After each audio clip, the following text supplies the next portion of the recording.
I do see one hand raised here from David, and I'm going to unmute him, and let's see how this goes. Great. Hey, David. Yes. Hi. I put a question in the chat box, and my question is, it's kind of a twofold question.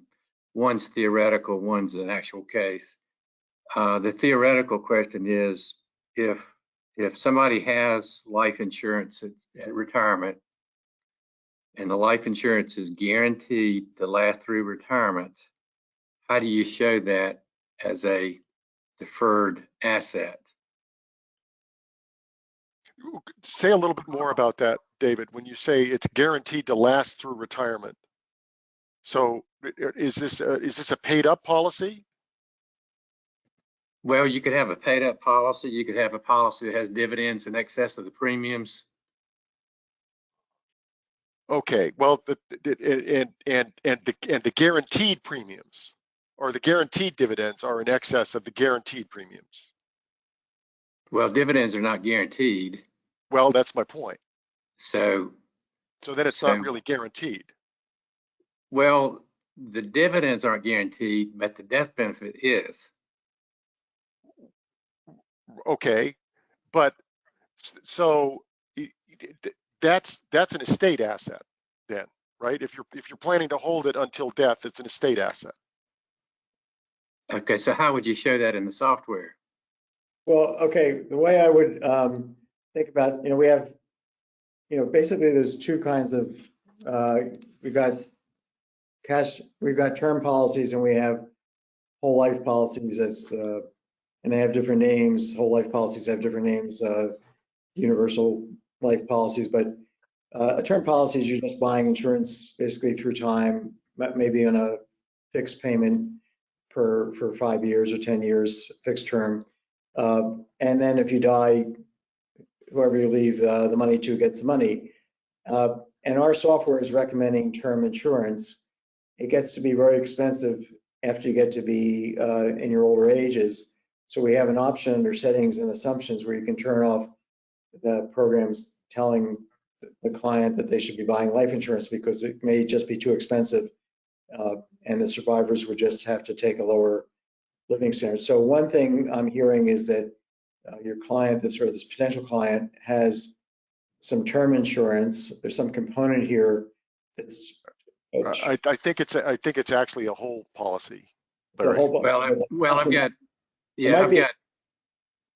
got a theoretical question, but I've got a real case too. I've got a client that's got a $300,000 term policy, and the premium is guaranteed at $2,000 for 15 years. Right. And he has a medically evaluated life expectancy of 5 to 6 years.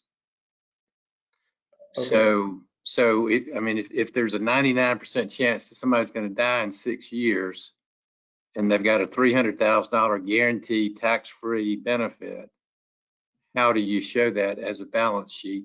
What I would do is I would enter the premium payments. I would do a profile, set up a separate profile. If all this that's projected comes true, I'd set up a special expenses for the premiums between now and let's give them an extra 5 years to live to be on the cautious side, and then a special receipt, which is the payoff, and make it non-tax related special receipt that would come to the survivor independent of his being alive.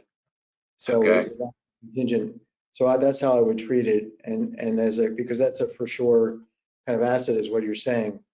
But in general, I was trying to say that if our program is recommending term insurance and a client has more term insurance, then I'm talking now about just the term component, not the cash value or the short dividends or anything else component. If you have a client that's recommending where they've got more term insurance than our software is recommending, you might say, well, look, you're fine on the life insurance. You don't need to buy more life insurance. We're not necessarily saying cut it back because we don't want necessarily to say, we're not advising anything really. We're not a financial advisor. It's just educational software. But you just say, look, you're doing okay on the life insurance side. Doesn't look like you need more, according to this software. On the cash, if you have a policy that had, let's say, a cash surrender value, we would include that as a regular asset, and list that as a regular asset, because that's something that. So what if you had a policy that had $500,000 of cash value and it was guaranteed to increase 4% a year? Well, that would be you could put in the amount of the cash value, and then the increment we could put in was also a special receipt. And I think in these particular cases, you can feel free to contact me. It's Kotlikov at Gmail. My cell phone is 617-834-2148. Some of these cases require a little bit of, and also Dan Royer is fantastic. He's our customer support, basically 24/7, helping people. So we will sort out any, the program is very robust in handling cases like this. There will be a way that we can deal with any particular client's policy. But let's move on to the next question, because we don't want to spend the whole time on. Okay, well, I was just going to make one more thing real clear is Go ahead, Dan. What's that? Yep. Go ahead, Dan.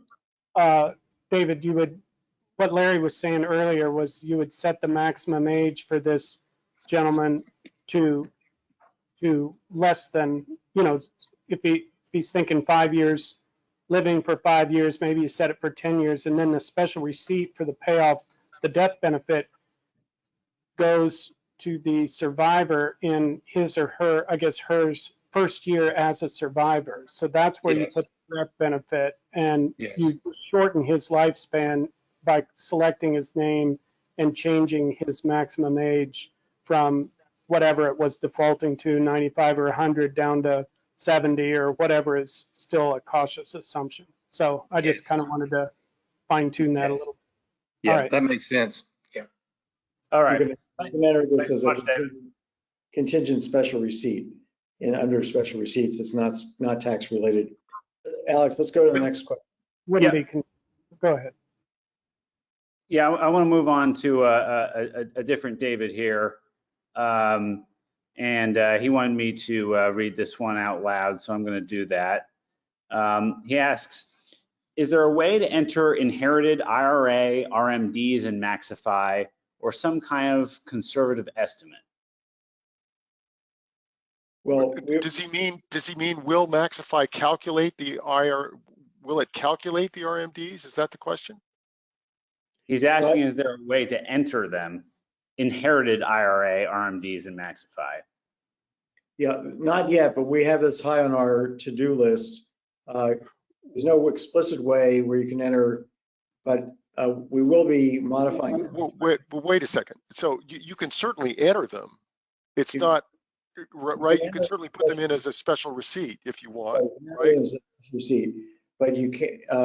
But we will have. It's very high on our priority list to modify the retirement account inputs so that people can control what they do with each retirement accounts individually, and also to specify this, for example, here's a retirement account that's a non-deductible IRA. Here's a retirement account that's an inherited IRA that's got a different RMD, duration. So that's coming. That's very high on our list of to-dos. So I appreciate his patience. Just doing what we did, I presented today was basically half a year's work of 4 engineers plus me going over things, very carefully, on almost, a daily or weekly basis. So getting things completely right is not easy, especially, calculating the holding costs when people are buying and selling real estate and it's appreciating or depreciating, a lot of details to get exactly right. Anyway, next question. This is a comment, and then we can just move on from another David. He says, being able to show the RMD amounts would be useful since clients often worry about those and don't necessarily believe they are typically small compared with the actual projected withdrawals. So I think That's a great a thing. decent. Add that to our to-do list right away. We have a whole bunch of things are going to be improvements. For example, we're going to be programming in the pensions for participants in the federal employee retirement system and the military, former and current military, their pensions, because they have some tricky questions they have to resolve, and there's millions of these people out there about when to, leave the military if you're in the military, or when to take your first pension if you're still working for the government. Okay. Also, two other quick things I want to mention about things that are coming. One is we're going to be doing point in time timing, planning where you get to plan from the current month forward rather than from the beginning of the year forward. And so that's going to be much more convenient to look at current asset holdings that people have, so you don't have to kind of somehow adjust going back to January when it's now July. So that's on the planning board. And then in addition, getting automatic feeds from people's accounts through Plaid or some other type system where we're planning to do that as well, so that you can very quickly see what the client has on a up-to-date basis. So, okay, Alex, next question. I think we have another one from another David. All right, I think this is the original David. So we need more. We need other people besides David here. So people named David. So don't be shy. This is, how do you show the risk of a long-term care event and quantify the likely expenses? Okay, so I mean, first you have to have a sense of what the likely expenses are, and you can. We use the Genworth cost of care report, which is available now online, and it's available on a not on a zip code basis, but on a metro area basis for nationally. So you can posit various different types of long-term care events. Unfortunately, there is no there's no mechanism in Maxify to treat that as a risk, where it's something that might occur or might not occur. But you can run scenarios where it does occur and assess the impact on the plan, figure out how you can pay for it. Yeah, let me just add that if I had a client who was thinking about long-term care, I would set up a base plan where, let's say they don't buy any insurance, long-term care insurance or home health care insurance. They just self-insure, but you enter the event of the long-term care expenses as a special expense, starting at some date based maybe on this Genworth data or something similar. And then you do another profile where you say, well, let me buy this policy, and I've got these special expenses, which are paying the premium for the policy up to the point where the policy would start paying off. And then I've got a special receipt, which is namely the amount of the insurance payoff, but I still have in the program the expenses of the long-term care. So now I can see my living standard lifetime spending side by side if I self-insure and if I don't. And you have to be very careful about whether these policies are indexed for inflation in terms of their payout. So if they're not, then how good these policies are going to look is going to depend on your assumption about inflation. And by the way, the program, I just want to remind everybody, lets you specify a higher short-term inflation rate going down through time, and that's what the market is now projecting, high inflation for the next few years, but then dropping down after about gradually declining. And there's some evidence in the data with lumber prices right now that this may be going on. By the way, questions about the economy or anything you want to talk about policy. The Fed raised interest rates 75 basis points today. you've got two economists here, and happy to talk to you about interest rates and recessions, whatever. Yeah, and to that point, we've got now people aren't shy anymore, and we've got a lot of questions coming in. So let's try to make our answers a little bit more concise. But I want to unmute Tim here because his hand is up, and I'm going to prioritize people who want to speak out loud. So give me 1 second here, Tim. Let's try and find you. Hi, Tim. Are you? Do you hear us? Okay. I unmuted myself. Well, we hear you. Good. So I was going to ask if you could show the base profile data for the example that Larry went through with the lady who sold her assets starting at 65 to produce only safe assets to spend. How did you set that up? Oh, so I just set that up as, I just ran the basic report. When you run the base report, I set up all the inputs that I told you about, apart from the upside investing, apart from the fact that she had half her $1 million in stock and that she was going to put 100% of her retirement account contributions into stock. Those two inputs are asked, they're only raised with you, requested from you when you run the upside investing report. But if you just click on the basic report, it's going to assume that you're going to get, the client will get the for sure zero safe return that I assumed. And that's how I set that up and ran it.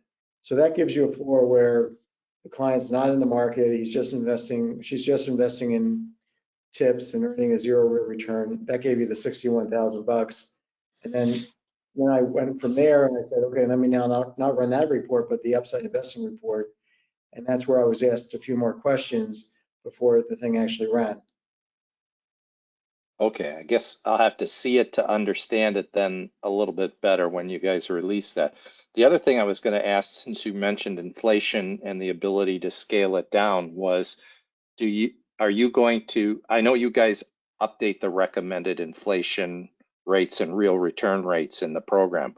Is that something you can set based on the economic assumptions that are gelling now? We have default values, you can change those. And we're going to probably, now that inflation is, and things are changing so rapidly, we'll probably change our default assumptions every 3 months rather than every 6 months. But we will, starting, once we see the data for the end of June, we will change the default assumptions, and then we'll probably 3 months later do it again based on the prior month's data on long-term treasury returns and long-term tip returns. 30-year tip returns. So, but you can certainly override that. Just click on settings and assumptions. First thing you're going to see is inflation rate setting and rate of return settings, and just go right down that whole screen and change the settings. No problem. Thank you. Okay, I want to move on here to Alan, who's got his hand raised, and let's see if we can hear Alan here. Hey, Alan, you're here. Can you hear us? Can we hear you? Yeah, I can hear. I appreciate it. Yeah, my question is about the upside investing. Do you enter asset info and spending behavior like when you do regular Monte Carlo? Well, you do enter your retirement account asset holdings and your regular asset holdings. And then the upside investing is asking how much of your regular assets are in stocks, what percentage? And what percentage of your retirement account assets that you now have are in stock? And then will you be adding to your stock holdings, your regular asset stock holdings, and how much for how long? And then same thing with the retirement accounts. Will you be contributing, what fraction of the contributions you'll be making to your retirement accounts are going to go into this, will they be held in stock inside the retirement account? And so it's really quite straightforward. I think everybody will be able to see it. It's clearly got less. We've also slimmed down the what we used to call the Monte Carlo report, the full risk report. So there's fewer charts because we felt some of the charts were just too difficult too time consuming to explain to a client, and we're not really focused on the trajectories. Nobody really gets the average of the trajectories of nobody's going to be getting the annual averages, and that's what we're showing in a bunch of the charts, and we got rid of those. And now I think the full risk report will be much easier to convey to a client. Okay, thank you. Larry, could you clarify, please, the question there? He asked if you would enter your actual assets, but then you said you enter percentage stocks and bonds, not your actual positions like you do in the regular Monte Carlo, correct? You do enter your actual assets, your total. If you have $1 million in assets, you put that in as your asset positions. I have, where you put your stream of return rates in, like you custom assets. No, the upside investing is just about stocks and tips. So we're not asking you to go and develop portfolios. We may in the future make the risky asset allow you to have control over what is the risky asset, what is the casino investing in. But right now, it's very simple. It's just S&P 500 and a tips portfolio, and the return on the tips on holding tips through time is set by you when you set the rate of return on regular assets and the rate of return on retirement account assets under settings and assumptions, and the inflation rate. They're determining the real returns that are safe. Okay, good. Thanks for the clarification. Sure. Thanks, Alan. Yep. Mm-hmm. All right, I want to move on here to I think a really good, just sort of standard question. Maybe I'll kick it to Rick and Dan here. This is from Barbara. She asked, please explain the concept or the benefit of smooth retirement withdrawals if the client does not need the extra income and does not plan to take distributions in that manner.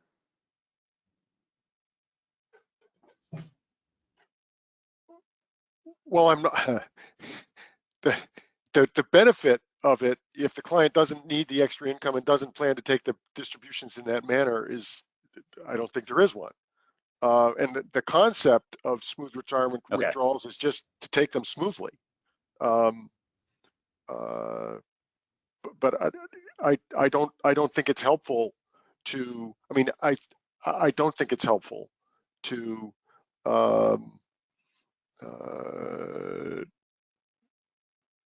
treat them as smooth if they're not going to be smooth.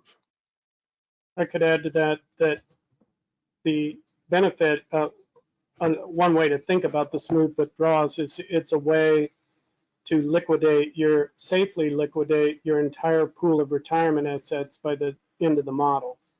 Whereas the other option you have, and I guess it's the option that you're describing if you don't intend to take them that way, would be, or another common option is to take RMD only, in which case that's not a smooth withdrawal, that's a calculated withdrawal based on the uniform life table.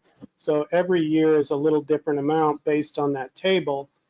And so we contrast smooth withdrawals to RMD withdrawals. If you want to take RMD withdrawals, you just indicate in the settings and assumptions retirement account tab that you want to take, one way of doing it is that you want to take 0% of your retirement assets, spend 0% of your retirement assets instead of 100%. This will force the calculator to take RMD only. Of course, it'll leave all the Roth on the table. It won't spend it because Roth doesn't have an RMD. So that would show your RMD only from age 72 to the end of the model by just simply telling it you want to spend 0% of your non-annuitized assets. Hope that makes sense. Pretty simple. Let me just add that the main, the software is really fantastic for figuring out how to minimize the client's taxes by using different withdrawal strategies. So you can set up special withdrawals for the client when their tax rate might otherwise be low, and you can see under in our tax report and also in our year at a glance report when the when the taxes are low and the different components of the taxes, like modified adjusted gross income or just AGI. You can also specify Roth conversions and how much and when you want to do it. There's this maximization report, which if you haven't run it, will optimize over whether to take Roth money first and when to start smooth withdrawals. But then you can do a lot of manual optimization by setting up separate profiles. So you can very quickly get to the sweet spot. The two advantages of tax advantages here are deferral of paying the taxes, but then the other thing is smoothing the average tax rate. You don't want to be taking out the money when you're in a really high tax bracket. So waiting to take withdrawals till somebody's like 80 and clumping all that taxable income may push them into a higher tax bracket and raise their lifetime taxes and lower their lifetime spending. So that's why looking at the lifetime discretionary spending, every time you set up this profile versus that one, this will tell you, this will get you to the sweet spot. Because if you're raising lifetime taxes by going the wrong way with the client, it's going to cost the client in terms of the lifetime spending. You'll see it right away.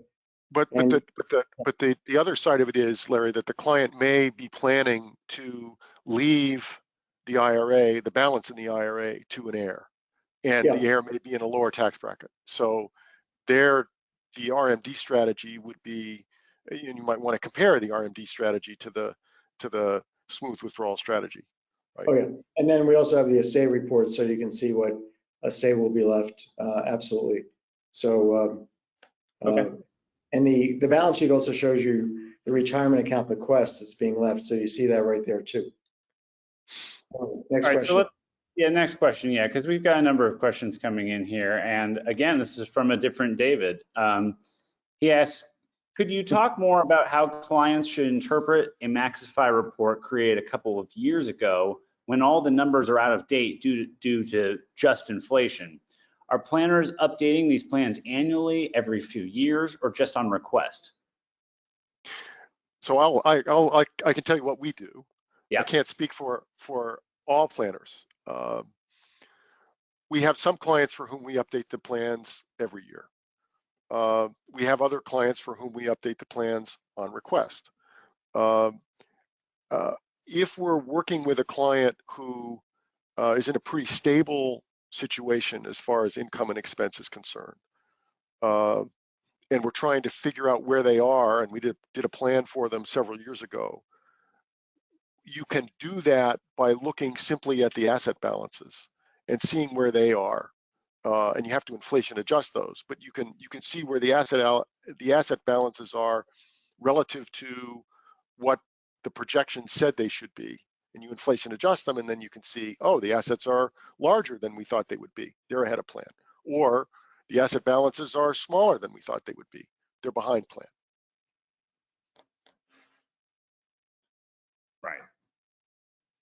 Right, that makes sense.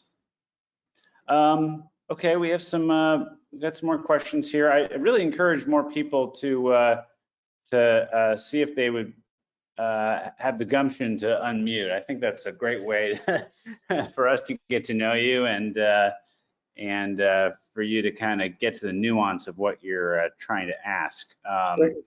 Rick will be very nice. Yeah, and we're very nice. Yes, and right. There's no shame involved. Yeah, absolutely not. Yeah. Lewis asks, and I assume this is referring to something that you mentioned earlier, Larry. He says, when do you think the government employee annuities additions will be implemented? Well, I hope to get that. Our CTO, Ed O'Connor Giles, will kill me if I give a specific date. So, but I hope that we'll get that rolled out. It just depends on exactly how complicated these formulas are, but it's something we definitely want to include because there's so many people in these systems. So I hope it's a Christmas present. Maybe it'll be a Thanksgiving present. Right. Okay, this question is from Boris. He asks, I think I heard that you recommend the quote, buy term and invest the rest strategy. Is this the case, or perhaps it's on a case-by-case basis? Please explain. I don't know that I heard anybody say anything about buy term and invest the rest. I can express my my personal perspective, let's say, and I guess it's also my professional perspective because it's what I advocate to clients. When you buy whole life, you're buying a bundled product, and it's difficult to assess the cost of the insurance and the cost of the investments, and to tell if you're getting a good deal on both. And whole life tends to be expensive for investments, and therefore we tend to recommend to people that they buy them separately. And of course, there are cases where that's not the case, and where there may be an advantage to having them bundled. And if you are going to have them bundled, then it's best to seek out a very efficient whole product and work with a broker or an actuarial consultant who can help you assess the most efficient product to purchase for the purpose that you have.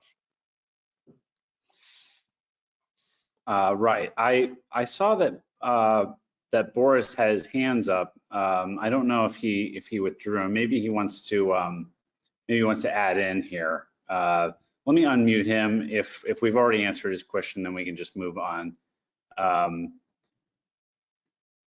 Hey Boris, are you still there? You hear us? Boris? Okay, there it is. Yes. Oh. Yes. Hi, we hear you. Yeah. Hey, Boris. Okay, so you guys know that there's more types of insurance than term and whole life. Sure, exactly. So, you know, but still, when you're thinking about bundling the two, right? When you're talking about bundling two products, will you allow me to elaborate? Sure. So, when you talk about whole life, yeah, I agree. Whole life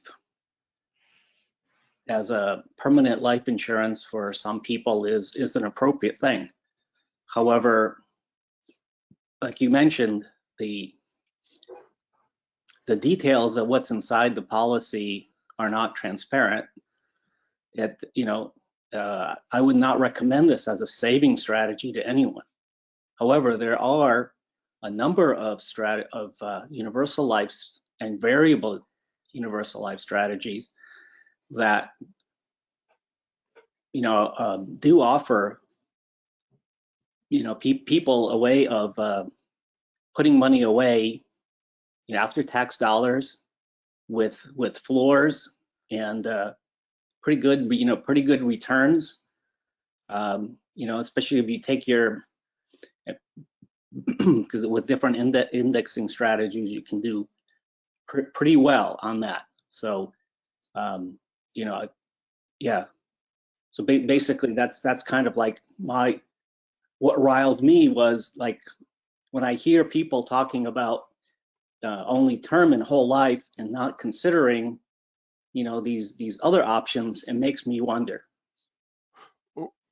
And again, if you have a specific purpose, then I think it's wise to engage an actuarial consultant who's a fiduciary who can help you assess the products that are not transparent and can help get a sort of a full analysis of the product and help you consider whether there are alternatives that might work more efficiently than the product that you're considering. Let me just add that, of course, we've been around the block a bit, so we're familiar with equity indexed annuities and the fact that there are products out there that give you a floor to your return, but take a take some of the upside that are, they're kind of trying to do something like upside investing is trying to do in terms of giving you some, real insurance against the downside of the market. And there are a whole range of, universal policies I've seen in my day. So we're not trying to claim that we're the insurance experts at all. I think it sounds like you are much more expert than we are, and that you'd have a lot to teach us about these existing policies, and the ones that you think are good and the ones that are not so good. And ultimately, we'd like to be able to include these policies in some form in the full risk analysis of our living standards, or risk simulations, because that's, it's like a security that has certain properties, more downside limitation, more upside, less upside risk and more downside protection. So, if you find, let me put it this way, you've got my email, look up a Gmail. If you've got a universal policy that you think is just fantastic and simple enough to explain to the public really quickly, in this context of inflation, one of the things I worried about is whether these guarantees are nominal or real, and they're all nominal. So they're great when inflation's low, but they're not so great when inflation's high. That as we're moving into now. But if you do have, I'm around to communicate with. For any of you financial planners, just be in touch. And if you say, look, Larry, your program is great, but I need this thing for our clients, or for what I'm trying to do with my clients, talk to me about it. Okay. That's great. Yes. So your email is your last name? Just my last name at Gmail. At Gmail. Okay. Have you heard of David McKnight? Sounds familiar, but anyway, we can talk about that separately. So he has this whole concept of life insurance retirement plan, where you can get a substantial amount of retirement supplemental income, and because this is after-tax dollars, basically it's tax-free. If you structure it correctly, you can get a nice supplement to your retirement income. And if it's, like I said, structured correctly, the money doesn't run out. You can figure out how much you can get, and it's tax free. But in any case, well, yes, we can. I'd be happy to discuss it. But the other point is, as far as universal life policies, they are complicated. As far as being able to explain it simply, I don't know how practical that is. Well, let's have you guys communicate over email about that, because I just want to move on to a couple other questions here. Yeah, sure. Make sure that, Go ahead. Thanks so much, Boris. Thank you. Here's a question from another David. It's the David show. David here, and he's asked previous questions, so I don't want to say it's all new Davids, but he says, David says, Larry apparently doesn't like the quote, the bucket system, but isn't this a useful way to avoid not selling stocks by having regular assets available during a downturn? Well, it may be some form of upside investing behavior that's involved here. So the real key thing I would say to David is to think about the spending. If the client is being told, look, your stocks are going to pay off because they're really safe over the long run, and you can spend out of them safely, that's different from upside investing, because upside investing is about assuming all those stocks are lost 100%, whether they say they're in this bucket or a red bucket or a green bucket, they're kept apart clearly, but you're also not spending out of them. You're assuming it's gone until it's found. And I think a lot of people are actually acting this way when you really ask them, if your retirement account went up this year, did you decide to go out and buy a bigger car or a new car? And my guess, the middle class, the upper middle class, it's basically the answer is no, because I'm too worried that it's going to drop tomorrow. So it allows you to get away from sequence of return risk, just like a bucketing strategy would do, in terms of just leaving it in there, letting it ride, letting the probabilities of the high average return come through to the client's advantage. I mean, look at this client that we just showed you with the upside.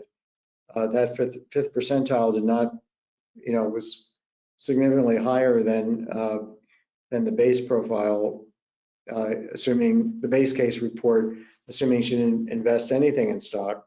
So, so I'm not at all, adverse to bucketing from the perspective that you're talking about, to the extent that you tell the client, let's not rely on the bucket to be there.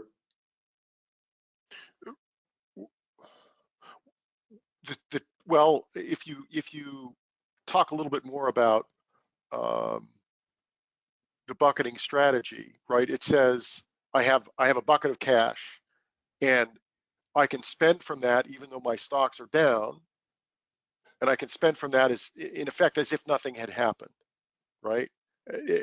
Independent of what the stocks have done, and that's not quite the same as upside investing, because upside investing says I'm never going to spend out of my stocks, and then I'm pleasantly surprised if stocks do well and I convert them to bonds and then I can spend them, right? But the bucketing approach assumes that stocks will recover, and we can, so if we just wait long enough, stocks will recover, and most of the time they will, but there is a chance that they won't. And upside investing there is therefore fundamentally different than the bucketing approach. Right. Yeah, it's really assuming the bucket is lost. It's gone.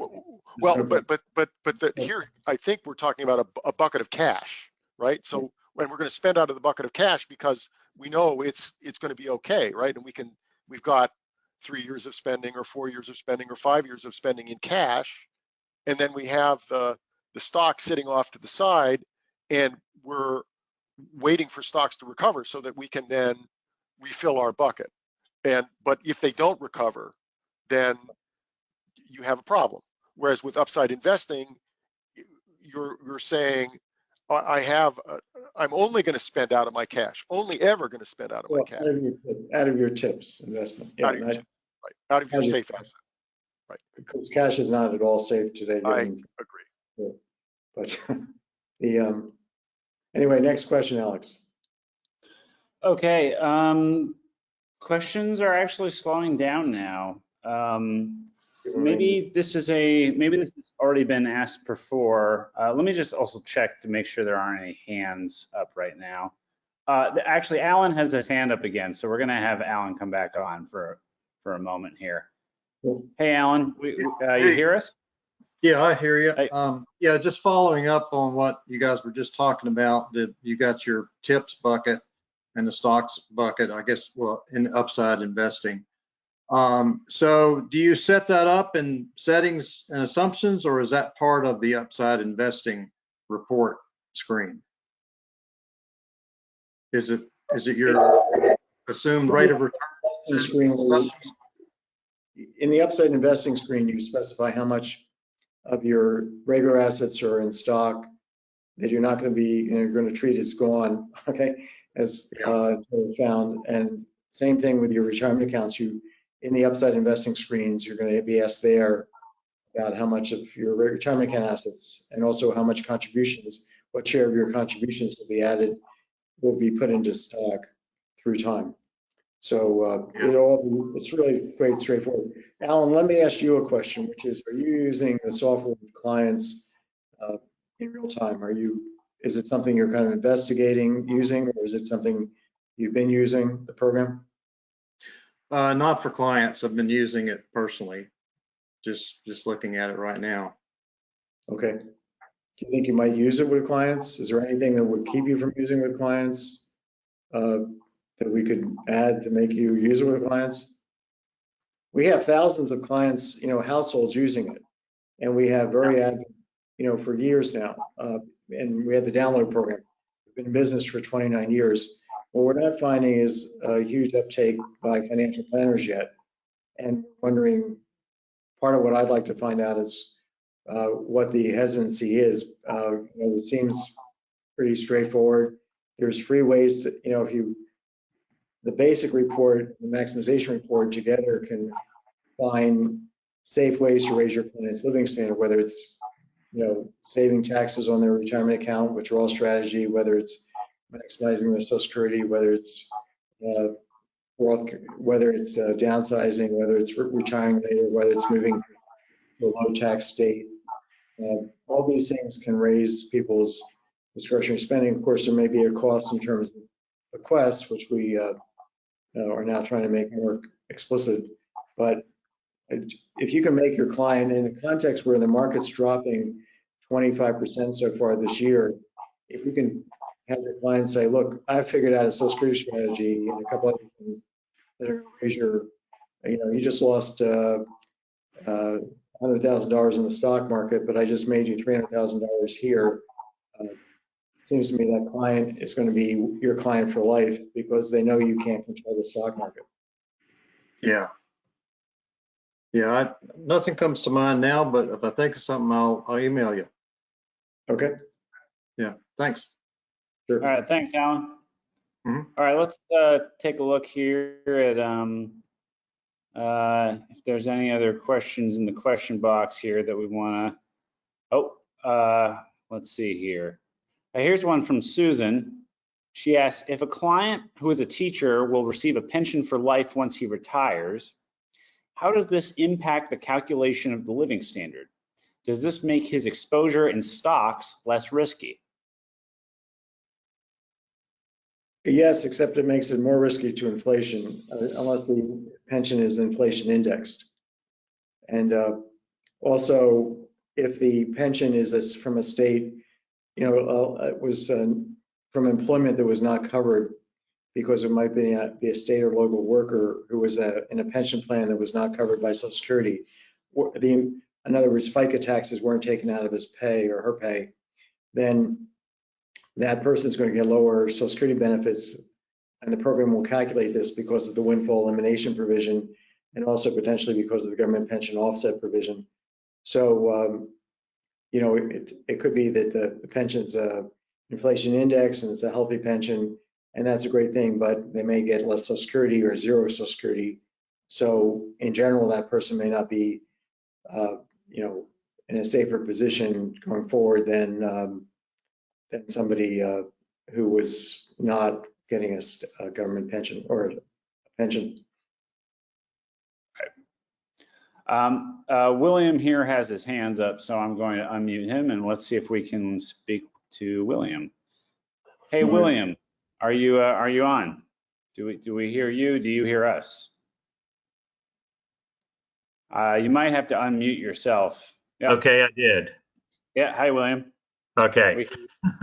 So, Larry, I was going to answer your question that you asked the previous person about why advisors don't use your software.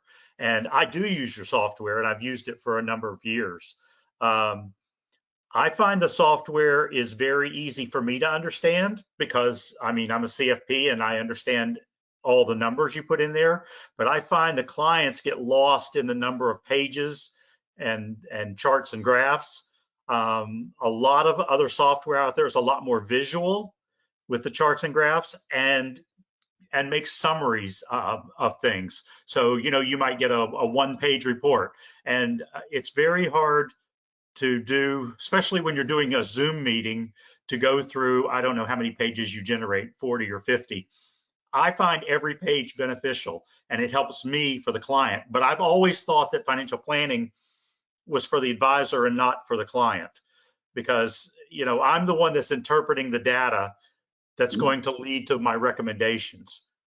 The client, they just want to see that their goals are going to be met and you know, basically how you're going to get there.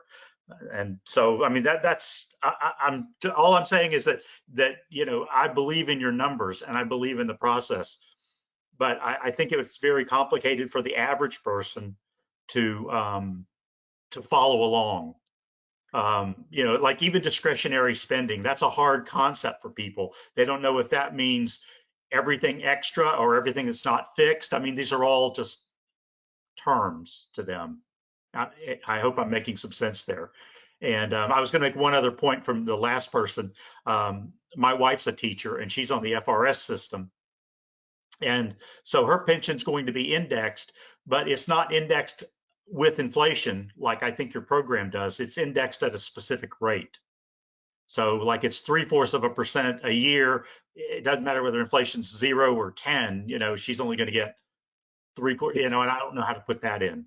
So Well, under pensions, we ask what fraction of inflation is protected or is indexed. So that's actually quite easy. And if you can't, you know, if you have any questions on that, just be in touch with me. Yeah, but that's what I'm saying. It's not related to the inflation rate. It's a fixed. Oh, well, then you can just have it grow at a growth rate. Okay. But let me just respond to your thing about the client's understanding. One thing we will do is put out a PDF that's a short summary rather than huge PDFs. That'll help people in conveying things to the client. And then we are certainly simplifying. We just simplified the what we call the Monte Carlo report, the risk analysis report. The I would say that you know, we will, if you have suggestions about particular visual, you know, anything at all to make it simpler for the client or anybody else does, send it over to us. We're always up for improving, but the quick and dirty is quick and dirty. And the alternative software that's out there, to me, is, you know, based on the assumption of you're going to save a fixed amount right through retirement, and then you're going to start spending a fixed amount independent of anything. And then we're going to run Monte Carlo simulations on the probability of you're running out of money. That has no connection whatsoever to economics. But I think what I don't mean to interrupt you, but I totally agree with that, and that's why I use your software, because when I first found you, you know, it was always odd to me that you would go to a planner, you know, say I went to a planner and I said, well, I want to live on 10,000 a month and you tell me what my odds are. It sounds like a Vegas trip. It should be that I'm telling you what you can live on safely. I mean, it was just reverse. The only software I can think of that kind of does something like this, like you do, is called Income Conductor.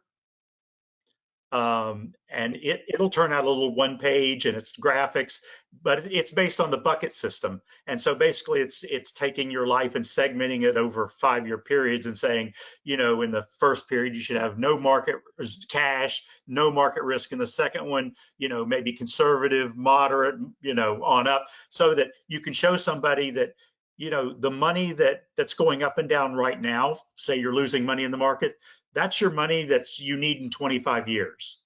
All the other money we've got bucketed and it moves a bucket over at a time. And I just heard your concerns about the bucket, and I'm not saying I advocate that software, but if you looked at it, you might see the graphics they use, and they turn out a one-page report. And it's just people, I think, you know, people, I don't know how to say this, but it's like they don't want me to get up in front of them with a whiteboard. Maybe I'm doing it wrong, and maybe Rick should jump in here because he's, you know, been doing this 20 years and I haven't. But you know, they just want the, you know, can you get me there, and can I trust you to get me there? Maybe that's my Rick. Maybe you can help. Sure, I can speak to that. We use the software to generate the numbers, and then we produce a presentation. Okay. That incorporates the numbers, and we have standard graphics that we produce Okay. from the results of the software, and we've developed several introductory slides, if you will, that explain the conceptual background for the software.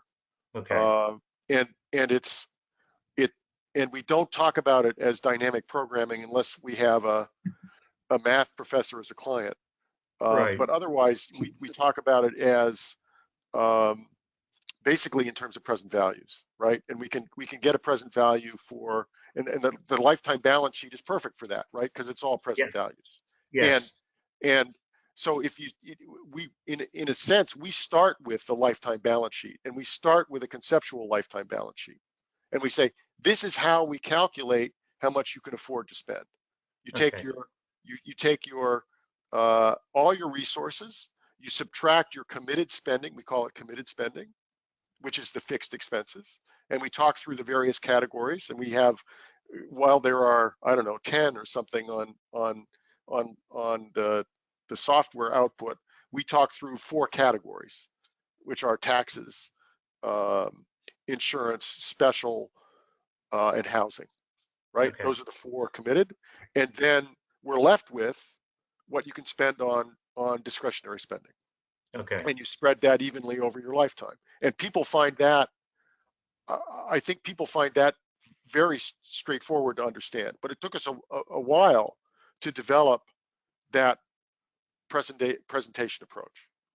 Yeah, Yeah, I mean, I so that's what I'm saying is that, I print out this report, but you can't just slide it across the table and say, here, no, you cannot. read, you cannot. it's for me to read. I read it. I understand where you get the numbers from. One of the things I love about the program is the present value, because, you go to every other program and they show, it's like you started out with 100,000 and then you're spending 110,000, 120,000. The clients see that as like, oh, I'm getting a raise every year. They don't really understand inflation's taking that away, Right. I like that it makes a number. And it's like, so if I tell you you can spend 100,000 a day, what I'm telling you is you're going to have the same living standard in 30 years. Right. And we talk about planning in dollars of today, and people understand that too, right? That's really intuitive for people. Yes. And we, yes. and we talk about how, I could plan with inflation of 2% or 5% or 8%, but 5 years out, you have no conception of what that means. That's right. Right. Yes. So they really like the dollars of today. Yeah. Absolutely. Yeah. Like I said, I love everything about your program. It's just I'm having a little hard time explaining it, and maybe I need to learn. We'll by having a summary report, summary PDF, and then it'll go probably five at most 10 pages. Not one, but yeah. And then, I mean, I just want to say, as someone who's helped develop the lifetime balance sheet, I think a lot of this is a pedagogical problem, and I think that we can work on figuring out. I think what William's trying to say here is that we can work on condensing, the answers that the product is coming up with and presenting them in a clear format to people. Right. Yeah. As clearly as possible. You just have to get it down to the person who, went through high school and forgot to take an economics class. Yeah. Right. I think our software, if you explain it right, people will understand it. Yeah. Oh, I believe in the numbers 100%. I mean, I'm basing his lives on these numbers. All I'm talking about is presentation, communication. Yeah. It's an education issue. It's tough. Yeah. Yes. Yeah. Well, to that point, we're going to move on to Scott, because he wanted to chime in as well. I think he's just like you, William. So really appreciate the comments there. Let's see if we can unmute Scott here. And thank you, William. Thank you. Can you hear me? Yeah, Scott. Hey, Scott. Yeah, I've been around about as long as Larry has, so it's and I agree with that last assessment, that it really is an education process. I haven't used the program as much lately as I have in times gone by. You know, I don't have a valid reason for that other than the fact that I hired some younger guys and they want to use e-money and do it the more traditional way, I suppose. But we have adapted the program, or have adapted e-money even, to start talking about maximum, and all of our reports have always talked about maximum sustainable living standard. I've always maintained that there are 5 things to do with all the money that comes to you. You pay your taxes, pay on your debts, save some, give some, spend the rest. And our cash flow statement always ends in a 0 excess cash, because it's got to go somewhere.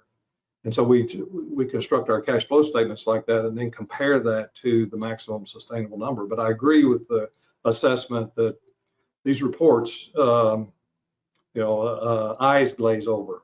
And so we have a Word template and a PowerPoint and a mind map and pictures that we can put in front of the clients, and it's worked out well. But I really respect. If you could share that with me at Look off a Gmail, maybe we can use that to help us think about making our reports, this summary statement, clearer to the clients. We do have terrific customer support, and Dan Royer, who's on the line here with us, is available to help any planner. Jay, as I mentioned, people can contact him through me. Is there to help any financial planner. I think that the concern about being precisely correct as opposed to roughly wrong is really important. We've been at this for 29 years, getting Social Security code. If we printed out our Social Security code, it would be a ream of paper that long. So I wouldn't be letting personally, if I was running a financial planning software company, I'd be very careful about letting my junior people use e-money unless I knew for sure who was behind the coding and whether they had all the kinds of details about 51 state income taxes. I could spend half a year telling you about all the efforts we've gone into making sure every single thing is 100% correct. Right. If it'll matter. Well, I was trained as an accountant, and so part of I have to get over that precision gene lots of times. But we take every client's tax return through BNA and project a couple of years worth of tax returns, and that's been one of my issues with the software with Maxify has been the tax calculation. Just because we just try to get it as close to and get this year's taxes as close as possible to what it's going to be. We do a lot of individual tax planning and look at that. But all of our reports are reviewed by 2 people at least before they leave the office. So. Yeah. I think everyone who's on this call is sure to be concerned about accuracy in the calculations. I think it's just the question is how do you get it through to the client? Right. People who don't have a background. It's not an easy task, and education is a hard thing. I mean, I have lots of teachers and as friends, and I know how difficult it is. So, but really appreciate that, Scott. I think those are some great comments. Thanks, Scott. Yeah. Anybody else? Yeah, we have a couple more people. I know we intended to go to the end of the hour. We got 50 people still on. If people are still okay with that, we'll keep going. It looks like Boris might be jumping off. That's fine. But we'll keep going as long as you guys are willing to keep going. I guess the first question that I'm gonna speak out loud here is from Bob, and I think I know the answers already, but he asks, hey, Rick, would you be willing to share those templates that you were talking about? I assume Sure, those are send proprietary. me an email. I'm at rick.miller@sensiblefinancial.com. Okay. And I'd be interested in continuing the conversation as well. I think that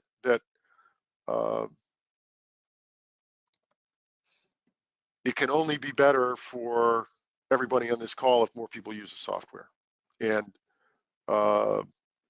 I think that a community of advisors that use the software would be very valuable. So I'm up for that. Right. And we might try and organize some kind of a forum for advisors. Maybe you and I can talk about that, Rick. How we can. Right. Rick.miller@Sensible Financial, SENSIBLE, financial, FINANCIAL.com. Great. Thank you.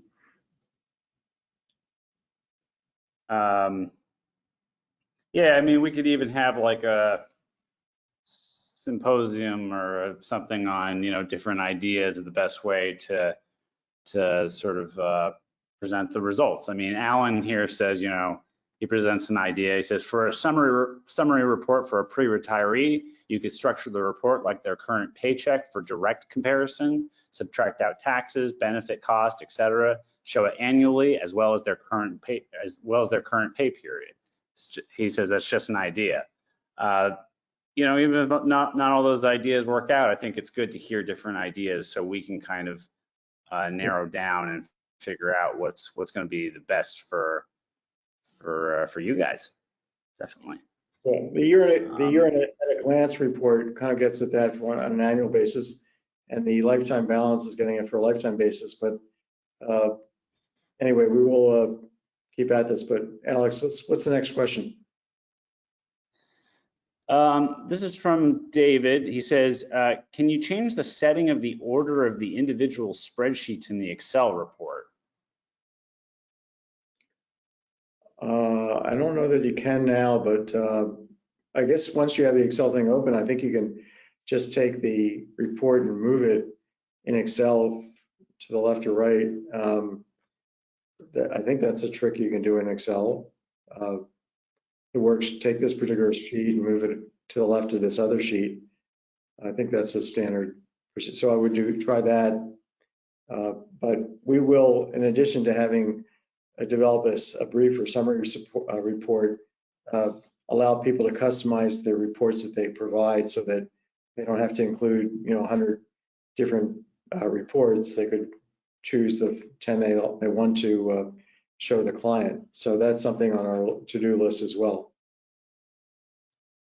Right, and I should add another thing that a comment that came up from Bob, another thing that I think is really important and something that we've been working on. He says, one great thing to use the software with clients would be if my clients can have the ability to log in on their own.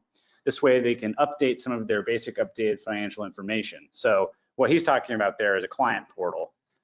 And I think that would be also really helpful.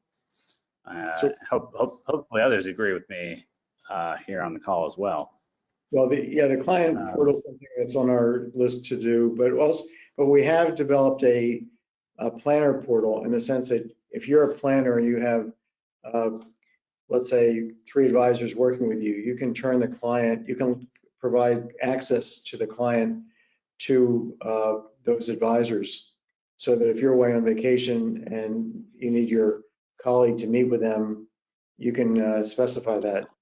So that's been in place for about, I guess, 6 months or so, and we can help you, use that if you run into any questions about it. Right. The client portal is also, we want to have everything that an e-money would have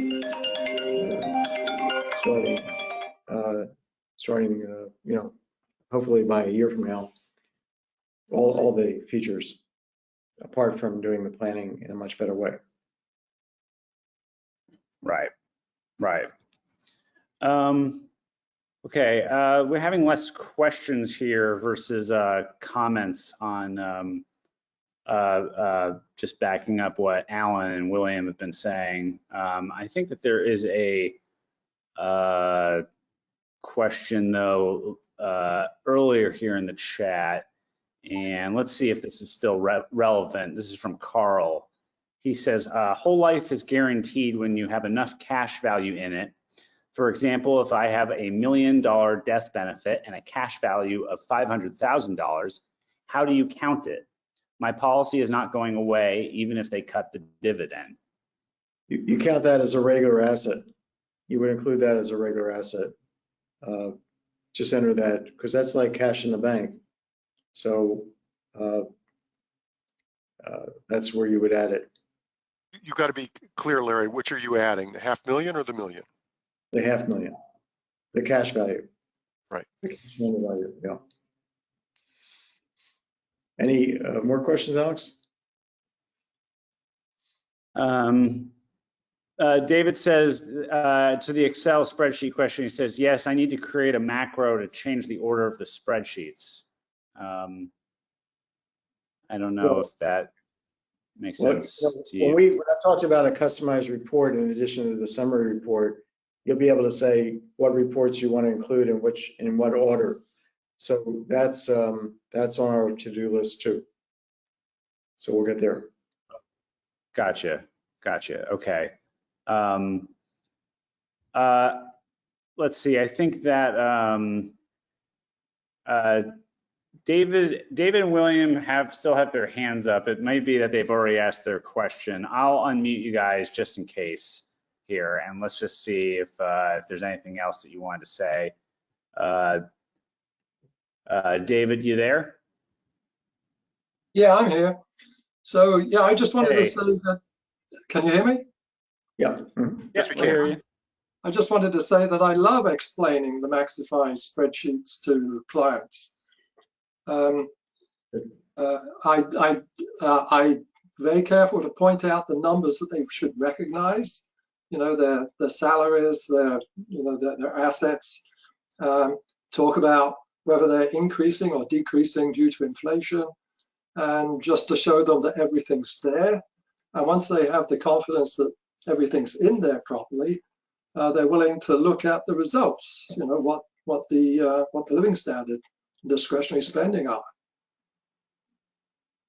Cool. Okay. So I don't have any problem with it. I enjoy it. The clients always seem to come out of it saying, "Well, thank you. It's you've given us a good understanding."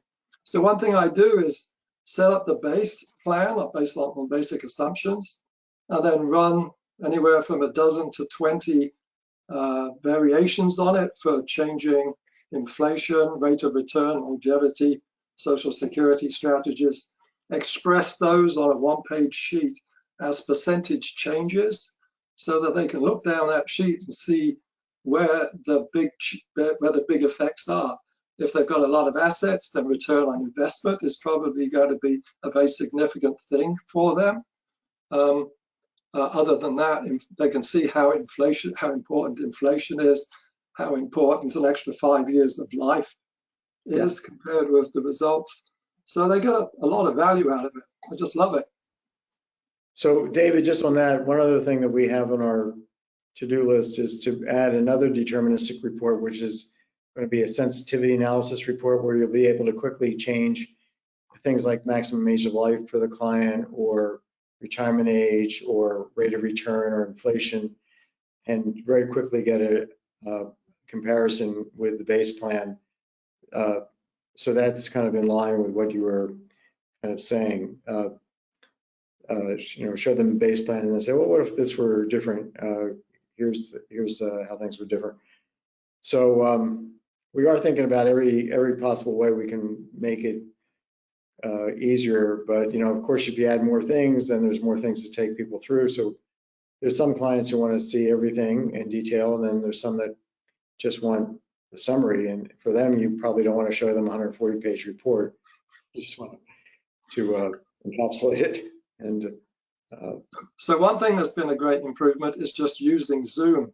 I can't imagine prior to COVID how I used to sit down with people with printed pieces of paper and explain this stuff. When you do it on Zoom, it's so easy. You can just highlight the various changes from one scenario to another, and they get to see it. Do you take them through the reports or the actual program? Do you run the program for them in real time? I take them through the individual spreadsheets. The reports, okay. Yeah. Okay, cool. Well, this has really been informative because, we haven't been, I don't think I've been thinking enough about the actual presentation of the clients and how that is happening. And that it's, I'm running the reports all the time, the program, and I'm saying, oh, I guess in the back of my mind that planners are showing the actual program reports output like I do with some people when I do it online with them.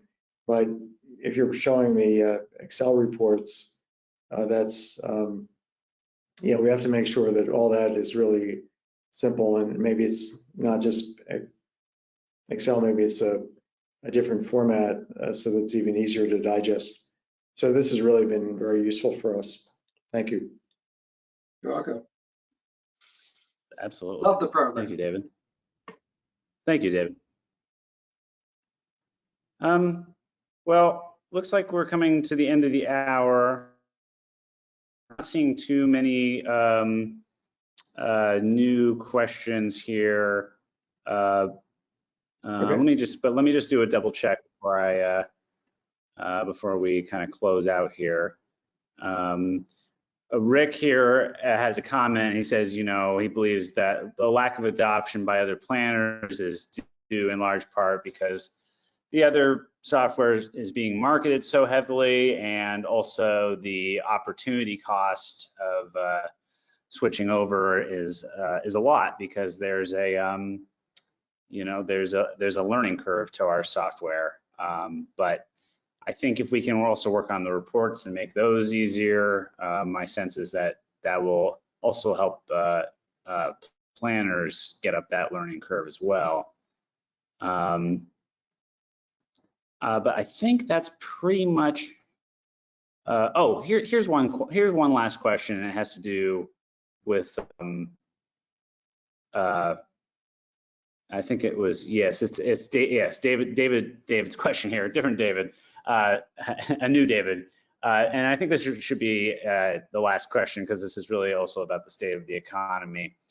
He says, with the current market conditions and inflation, do you think that waiting to claim Social Security until 72 for highest earners and spouses is still the best plan, or does it make more sense to have the lower earner claim earlier to preserve IRAs? Well, first of all, the maximum age of life is, the maximum age you can take Social Security is 70, not 72, because if you wait beyond 70, there's no delayed retirement credit, so there's no value. You'll just lose benefits. I've had 75-year-olds call me on the phone and say, I just stopped working. Can I take my Social Security? I said, they're going to give you you've lost 4.5 years of benefits because they're going to give you 6 months retroactive, but that's it. So we don't want any clients waiting beyond 70, but should you wait till 70? Absolutely. The return on the market, risk adjusted right now, is negative. Okay, if you think about investing in a stock market for the next year versus investing in tips for the next year, the tips return is negative. So the difference between the expected return on stocks and the tips return, which is negative, is the risk premium. So if you adjust the return on stocks over the next year for risk, you're getting a negative return. The return on waiting for Social Security is enormous. It's the benefits are going to go up 70% a year adjusted for inflation. So the benefit at 70 relative to taking retirement benefit at 62 is 76% higher, even though they're changing the retirement age. That differential is still going to be 76%. So what are the other advantages? Given the inflation risk, that inflation is running so high, more of your resources will be in inflation indexed form. And also, if you wait till 70, your lower earning spouse will collect your check, your age 70 check, if you pass away before they do. Now, the other question is, should the lower earner spouse go early on the presumption that the higher earning spouse is going to die before the lower earning spouse. Well, that's not guaranteed. So I would say, as an economist, and as what our software would recommend, is not to do that kind of split strategy, if that's what you're referring to, but rather to have both people to follow what the program says to maximize your the couple's lifetime spending, and not because if both people live to 90, for example, then the lower earning spouse is going to be getting a much lower benefit for many, many, many years, and that will lower their lifetime spending. You know, obviously there is a chance that the higher earning spouse will die early, and it would have been better retroactively for the retrospectively for the lower earning spouse to have gone at age 62. So there's, it's a risky. The decision about what to do with Social Security is not without risk, but let's make sure we take risks that are upside, not downside risks, in the sense that we don't set up the client to have in a bad outcome, under a bad event, a bad outcome that lowers their living standard for many, many years relative to what they could safely get.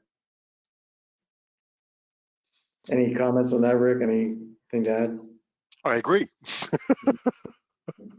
We don't always agree, Rick and I, and when we don't agree, Rick is right. So anyway, I want to thank everybody for joining us. I want to thank Dan for being here with us, and for Jay, who's also a terrific resource who can help. And anybody, again, kotlikov@gmail.com. Just be in touch with me, or Rick, I'm sure, would also like to be happy to be in touch if you have any questions for him. But we do need your input to make this thing really work for you and for other advisors. But I think, as you see, we are making major improvements that other programs don't have. And so I think it's really worth the effort to, if you're not happy with our way of reporting the results, grab the results and report them, set up your own summary report and say it in your own way. I'm a longtime teacher of economics, but apparently not the best teacher in the world, because I've never gotten a teaching award, but I'm still working at it. So someday soon. Anyway, Alex, thank you for great moderating as ever. And Alex, as some of you know, is my son and my first oldest son. And the nice thing about these interactions is he's not afraid to tell the boss when to be quiet and give it up and let somebody else talk. So I appreciate that too. Important. It's an important skill at times. Yeah, exactly. Yep. Okay, well, you've had a lot of experience. So thanks again, everybody. Rick, any final comments? Alex, any final comments? Nope. Nope. Thank you all. Thanks all for attending. We'll look forward to hearing from you next time. Yep. Thank you. Thank you.